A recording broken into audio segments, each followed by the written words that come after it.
We got another one of them. Popping at the mouth or the side of his neck when he pouts. No argument, no rebuttal from. He ain't from my town, I don't know him, so I'm guessing he's a clown. Welcome to 3-Count Commentaries. Today we're going to be talking about Nash Carter, aka Zachary Wentz, who was fired from WWE after allegations that he abused his wife, and a out of context photo of him mocking Adolf Hitler was made public. So I talked about this in the NXT review, and it became pretty obvious that it wasn't a big story at the time. At the time of my recording of the video, it wasn't a big story yet. It had been floating around for a couple of days, and nobody really bought into Kimberly's version of events, if we're being honest.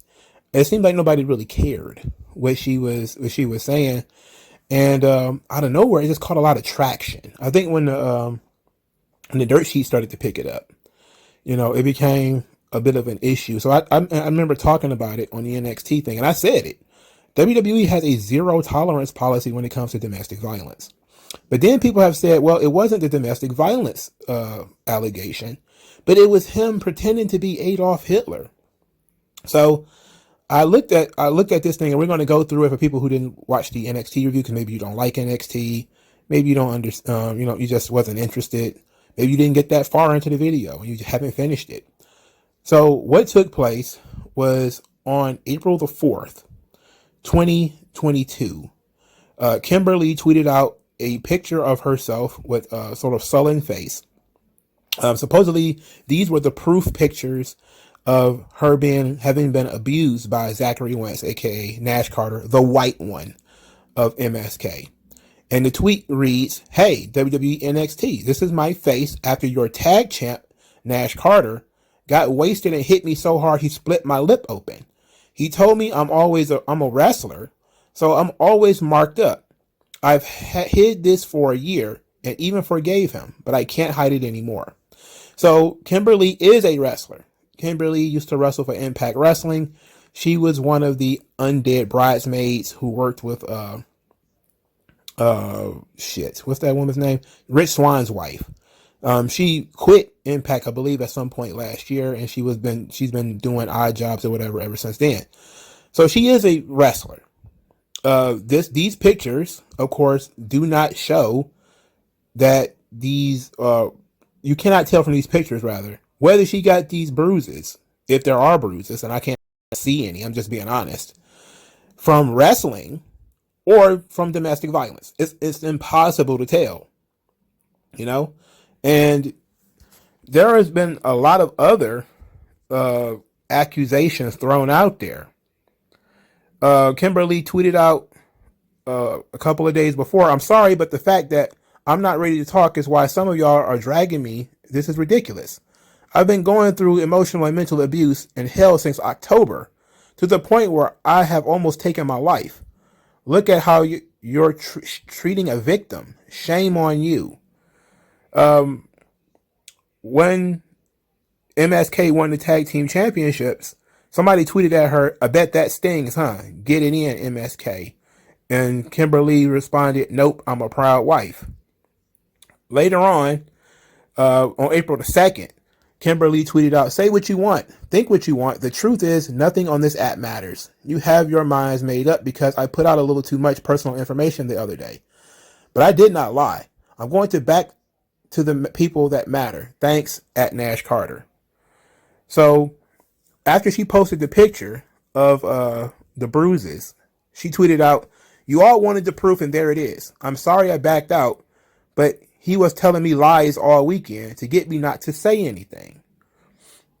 So she has been going on absolute tirade on Twitter about this domestic violence thing. And just to top it off, on April the 5th, she posted a picture of Nash Carter pretending to be Adolf Hitler. And she says, "Just another look into the kind of person Nash Carter is.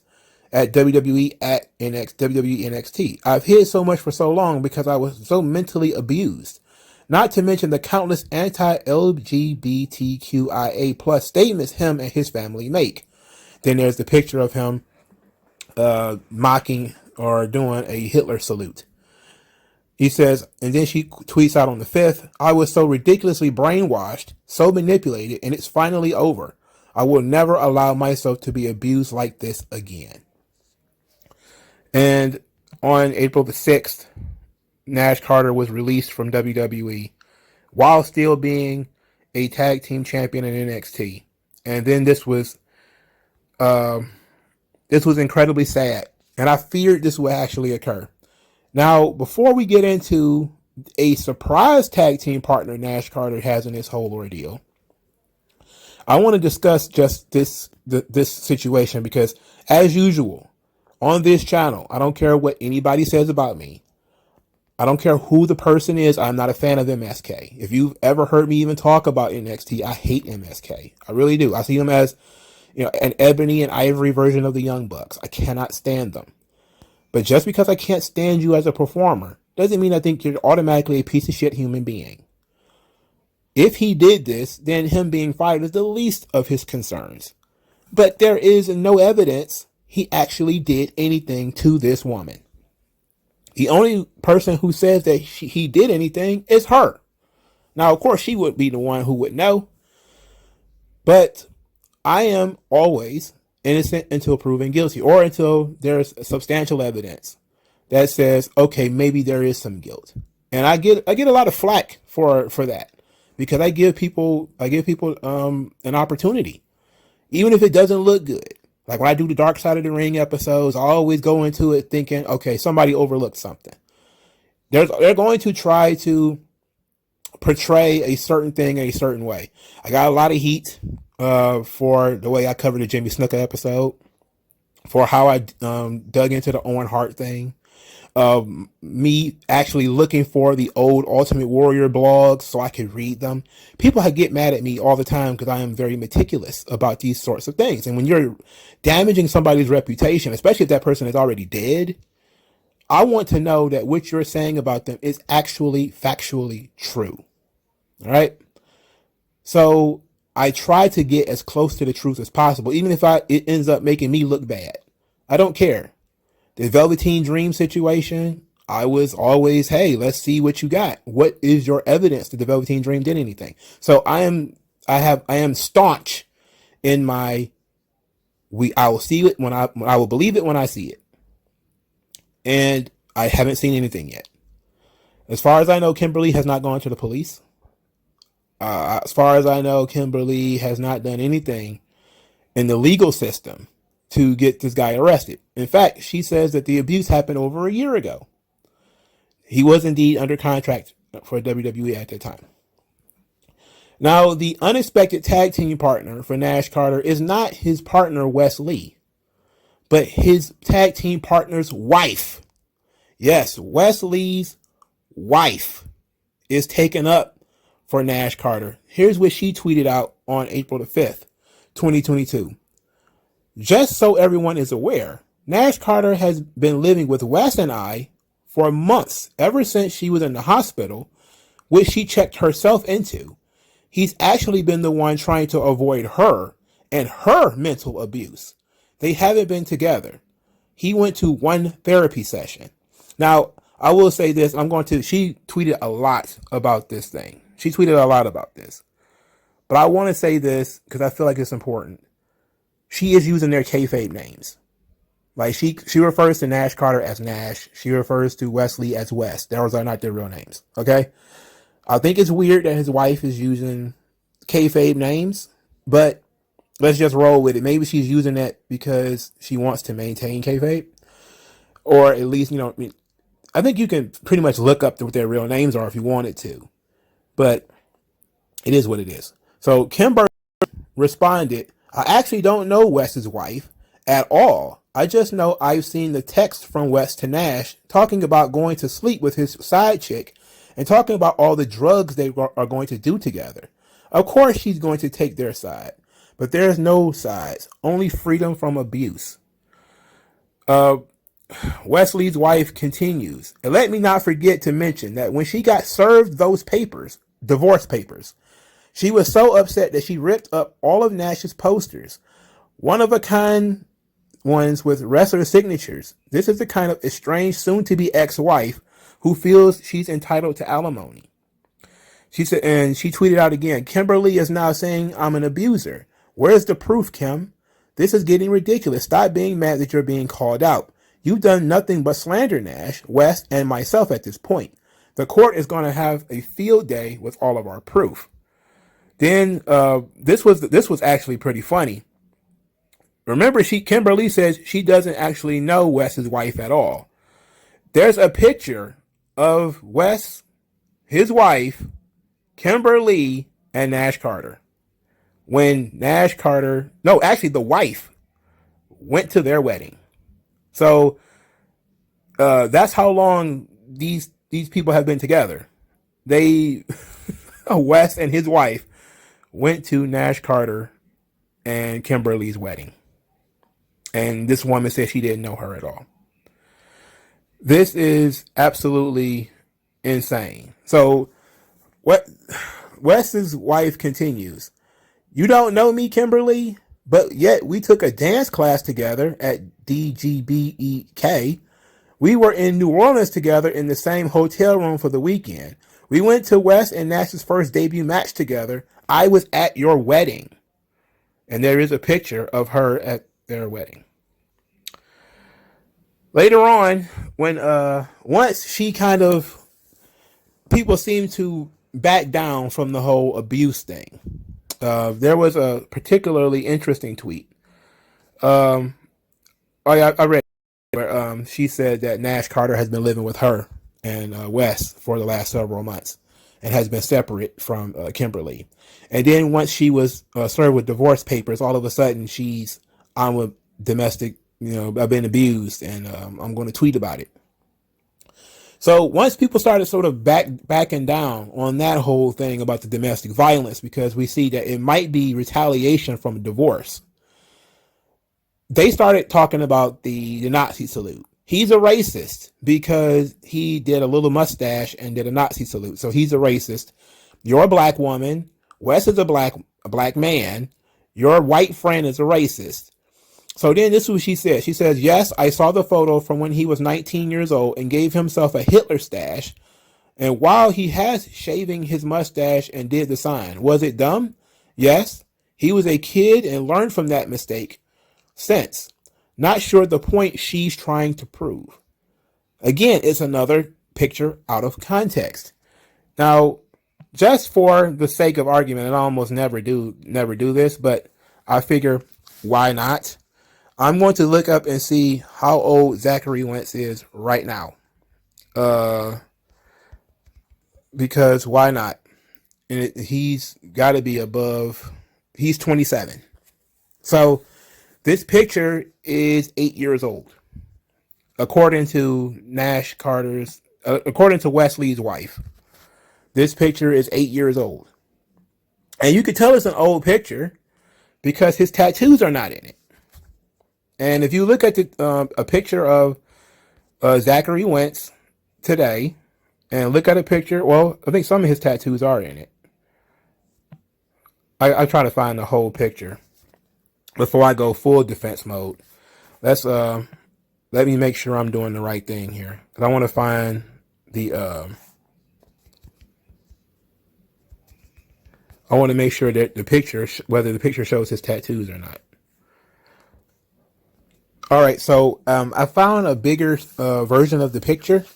I still couldn't really see, because of the way the angle of the picture is, I think you might be able to see some of his tattoos around his neck. But I was thinking maybe his tattoos weren't in the picture. I wasn't looking that closely, but they might be. In any event, you could tell that the picture is old. And according to Wesley's wife, whose name is like Queen Marie or something like that on Twitter, this picture is 8 years old. In other words, this was not only before he was in WWE, this was before he was even in Impact. These guys have been friends for a long time. And when she was asked about whether she thinks this guy is racist, she was like, his best friend is black. You don't find too many, and that's, one of the things that we always end up in these situations, man, where these folks believe that you are the most ardent racist of all time, and you got black friends, and you can have a black wife and still be like the most ardent racist of all time. It's like it's so weird. It's one of those things where he looked like an edgy teenager, and edgy teenagers, especially white ones, do edgy teenage shit. It's like when you see pictures of like these thugged out black boys, and they're doing the middle finger at the camera or pointing guns at the camera on Instagram or something like that. In 8 or 9 years, he's probably not going to have that same mentality, you know? So we always get into these tug of wars when it's like Trayvon Martin, right? Trayvon Martin, some people want to show the picture of Trayvon when he's 13 and he was so fresh faced and cute. And then people want to show the most thugged out picture with him with tattoos and this middle finger and all at the camera and everything, trying to say which one is the real Trayvon Martin. It's like, without knowing him, you don't know which one he was. He could still be both. Sometimes people do silly shit in the moment and it's captured on camera. You don't know what he was thinking or what he was doing at the time. We don't know. It's a picture. For Christ's sake, a picture is literally a snapshot in time. We can't tell anything from a picture. You know, do we have literal footage of Nash Carter making, like, having long posts of, you know, racist stuff against black people or you know, anti-LGBTQ stuff? I don't know. If she's got that stuff, she's willing to bring it on out.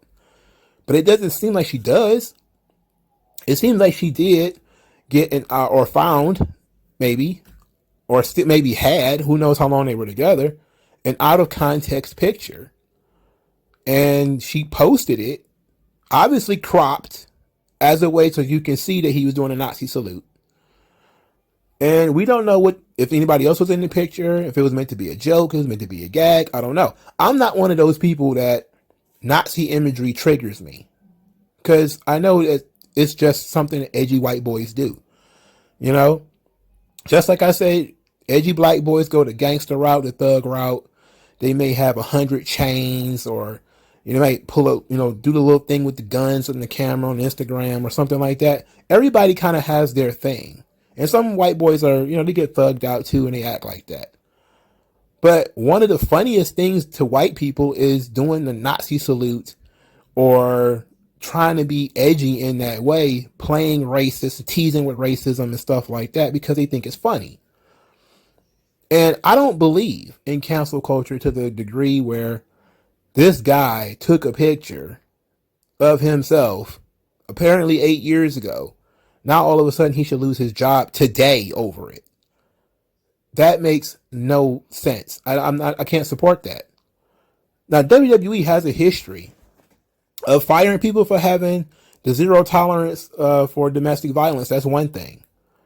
But they also have a history of removing contracts from people who have this sort of Nazi imagery and stuff like that in their background. Jessica Havoc was one of them. Jessica Havoc had tweeted out something that was probably mildly racist. And she had gotten a tryout from WWE, and she had actually gotten hired, I believe, if I remember correctly. And then somebody went through digging in her timeline. They found some stuff. They brought it to WWE's attention, and she got fired. Or she never made TV anyway, so it didn't matter. They pulled her contract. There was another girl who, I think wasn't she Seth Rollins' girlfriend at the time or something like that, where she was doing Nazi stuff on Instagram or something like that. She got busted. She got fired. This kind of stuff happens. So WWE is not above firing people for doing Nazi imagery. All right. They're not above it. I don't know of any particular rule that they might have against it. But if you got racism and stuff like that in your background, they're probably not going to bring you in. It's just too many people to avoid. But this is a particularly sad situation because, like I just said, Nash Carter is 27 years old. How many young guys in NXT are getting swift boated by people who have an axe to grind? Nash Carter is just the newest one. Velveteen Dream, Austin Theory. How many of these guys are, not even 30? And you've got people, these guys are kids. To me, they're kids. I'm not that much older. I'm not twice their age or anything like that. But to me, they're kids. And I'm looking at their behavior as childish behavior. And somehow we're taking the behaviors of 19-year-olds and 18-year-olds or whatever and trying to transport that into what they're doing today. I don't want to be held to the standard that I set at 19 years old. When I was 19, man, I was fucked up. I'm not even gonna lie. I probably would have fucked up a lot of stuff at 19 because I had nothing to lose. Your life changes, man. You grow up. Things happen. Things change. You don't got nothing to lose at 18 or 19 years old, so you're willing to take risks. And thank God there wasn't like 100 camera phones in 2000 or 2004 or whatever when other people was out here doing foul shit, because we definitely would be ruining a lot of people's lives. These cameras have started to ruin people's lives. The Facebook and the Twitter of we can go back a half dozen years to see what you were tweeting about in 2015 when the world was different. And you could tweet out a Jewish joke or a black joke or whatever without getting your life ruined. Now, you can't even say anything mildly upsetting without being on the verge of getting suspended and fired. This is ridiculous. It is disgusting. Now, whether he actually abused her or not, we don't know. But we do know that she has been doing this with the intent of getting him fired. We can say that for an absolute fact. She's been doing this with the intent of getting him fired. Because she was tweeting at the company directly all of these materials. Oh, here's a picture of me with a split lip. Oh, here's a picture of him doing Nazi salutes. He says bad stuff about gays too. And the company's just kind of like, okay, come on. You know what? Let's just cut our losses. You know? And it's really sad. And not only did she ruin his career, but she ruined his tag team partner's career too. Because now Wes is sitting there like, I was a tag team champion yesterday. Today, I'm not even in a tag team. Who knows if he can even make the transition as a solo wrestler. Now, I think they'll probably give him a chance. And hopefully, Zachary Wentz, a.k.a. Nash Carter, will get a second chance. To quote Jay-Z, you don't get a nigga back like that. You don't destroy his source of income. You just can't do it. I mean, but what is more evil than a guy busting his ass to achieve his dream, to get somewhere that he's probably always wanted to be since he was a young kid? And you know that because you laid in the bed with him and you went to the gym with him. You heard all of these stories about all of these things he wanted to do. And he's finally going to get that chance, but he doesn't want you around because you got your own thing going on. So you decide you're going to fuck his dreams up. You're going to put a boot on his neck pretty much forever. This is evil. It's evil. This guy is 27 and his WWE dreams are over. He went from being employed to unemployed because the company don't want to argue about it. They don't need to. They probably figure we got 100 of these fucking guys. He's just a renegade indie dude who did renegade indie shit. And when he was in high school or right after high school, when he started college or whatever the hell he was doing at the time. And we just cut our losses. We got a constant stream of 18 or 19-year-olds, 22-year-olds coming in. We don't need them. And look, no doubt Wentz is a talented young man as far as being an athletic performer. He'll land somewhere else. You know, there's other places out there that are willing to take a chance on him. He can always go back to Impact. He can always, you know, do the GCW loops. You know, I don't know if AEW would touch him. He will probably land on his feet somewhere. That's not the point. The point isn't, well, he'll just go work somewhere else. The point is, this shit will follow him for the rest of his life. For the rest of his career. This is what he's going to be answering questions about this for the next 10, 20 years. He's going to be living with this for a long, long time. And it's a damn shame. It's a goddamn shame. But this is the evil that women do. There's a concept. I forget the name of the psychologist. I don't want to look it up right now. But it's called.